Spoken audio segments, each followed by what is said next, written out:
అలాగే నేను కోరుకుంటుంది కూడా నేను నా కోసం చేయట్లేదు. ఇదంతా నేను సినిమాలు చేస్తే నేను కోట్లు సంపాదించుకునే జీవితం నాది.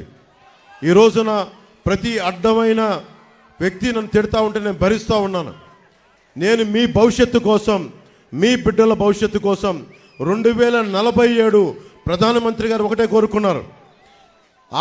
మనకి భారతదేశంలో విదేశాలకు వెళ్ళాల్సిన అవసరం లేకుండా విశ్వవిద్యాలయాలు ఇక్కడే బలంగా చేయాలి. యువతకి స్కిల్ డెవలప్మెంట్ చేయాలి. ఇందాక మాట్లాడుతూ ఉన్నారు. కులాల దీంతో పాటు కులాల సెన్సెస్తో పాటు నేను కోరుకుంటుంది కూడా ఈ రోజున చంద్రబాబు గారి ముందు దృష్టిలో పెడతా ఉన్నాను. ఇంతమంది యువత ఉన్నారు. మీ అందరి దగ్గర కూడా మీకు ఏ స్కిల్ ఉంది, మీ దగ్గర ఎలాంటి స్కిల్ డెవలప్మెంట్ కావాలి. నాలాంటి వాడే ఉన్నాడు. మా అన్నయ్య చిరంజీవి గారు మొన్నే ఇంతకాలం ఎప్పుడు నా మంచి కోరుకునేవారు. మొన్న మొదటిసారి ఆయనకు ఒకటి మనసు కదిలింది.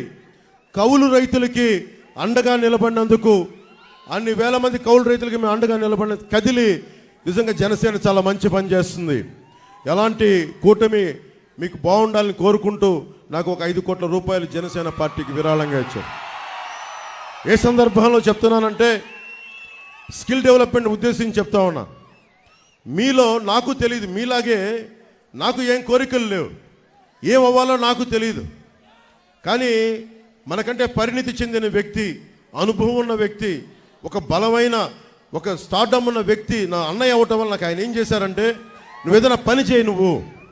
నేను నేను అనుకునేవాడిని మ్యాక్సిమం ఒక చిన్నపాటి 5,000 రూపాయలు ఉద్యోగం వస్తే సరిపోతుంది అనుకునేవాడు నా జీవితం అంతా.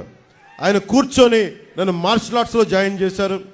ఆయన దగ్గరుండి ఒక యాక్టింగ్ స్కిల్ నేర్పించారు. అవన్నీ నేను కూర్చొని నేర్చుకొని మీ గుండెల్లో స్థానం సంపాదించుకున్నాను.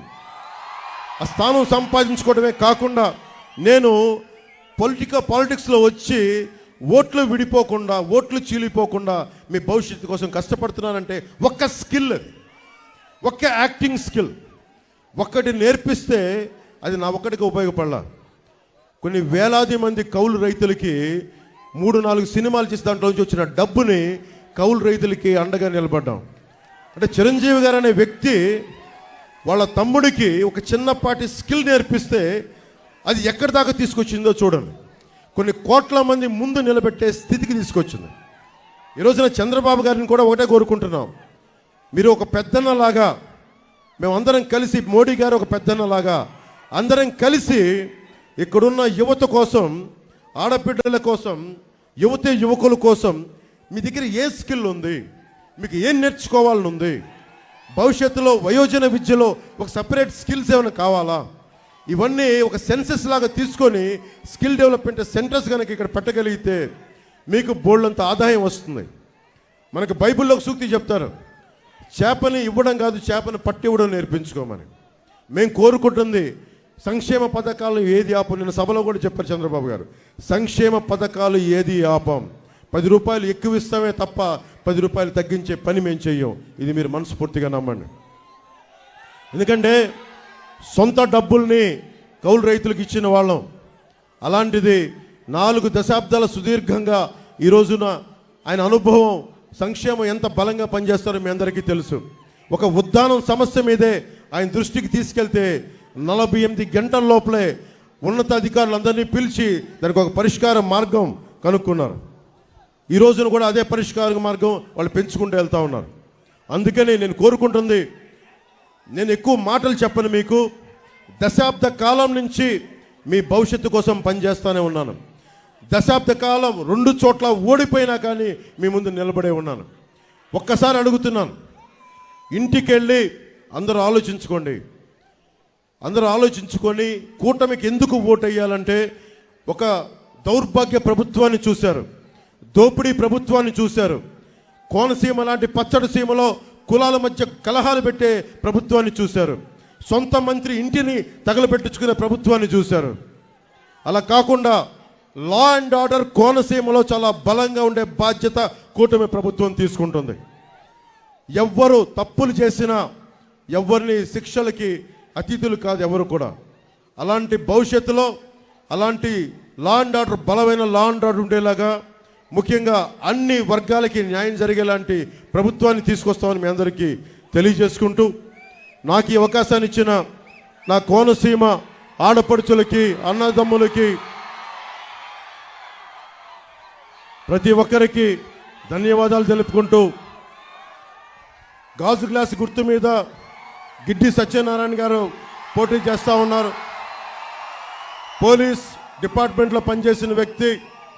ఆయనకి మన కూటమి తరపున జనసేన పార్టీ తరపు నుంచి గాజు గ్లాస్ మీద పోటీ చేస్తూ ఉన్నారు, గుర్తు మీద పోటీ చేస్తారు. వారిని ఘన విజయంతో బలమైన మెజారిటీతోటి గెలిపించవలసిందిగా మనస్ఫూర్తిగా కోరుకుంటూ, అలాగే బాలయోగి గారు ఒకటే కోరుకున్నారు, చిరకాల వాంఛ బ్రిడ్జిలు కలవాలి. మనకి రామచంద్రాపురం నుంచి మన అమలాపురంకి ఇంకా రావాల్సిన బ్రిడ్జిలు ఉన్నాయి వాటన్ని. అలాగే కోనసీమ వాసులకి రైలు కూత వినిపించాలని తపన అయింది. మా వచ్చే నాకు ఎంత సమయం పడుతుందో అనుభవజ్ఞులు వారే చెప్పాలి. నాకైతే కోనసీమలో రైలు కూత వినిపించే వరకు మేము అహిర్నిశలు కష్టపడతాం. ఏదైతే బాలయోగి గారు కోరుకున్నారో వారి అబ్బాయి సారథ్యంలో కోనసీమలో రైలు వెళ్ళేలాగా చక్కటి కొబ్బరి పొలాల మధ్య గొప్ప రైల్వే టూరిజం వచ్చేలాగా, ఒక రాజస్థాన్లో ఉండే ఒక ప్యాలెస్తాన్ వీల్స్ లాగా ఒక అద్భుతమైన ఒక వీణులు విందు చేసే సుందర దృశ్యాలతోటి మధ్యలో కొబ్బరి వనాల మధ్యలో నుంచి రైల్వే వెళ్ళేలాగా బాధ్యత మేము తీసుకుంటామని తెలియజేసుకుంటూ, అమలాపురం పార్లమెంట్ అభ్యర్థిగా తెలుగుదేశం సైకిల్ పార్టీ గుర్తు మనకి సైకిల్ గుర్తు మీద పోటీ చేస్తున్నారు. వారికి మనందరూ బలమైన మెజారిటీ తోటి హరీష్ గారిని, బాలయోగి గారి అబ్బాయి హరీష్ గారిని గెలిపించవలసిందిగా మనస్ఫూర్తిగా కోరుకుంటా ఉన్నాను.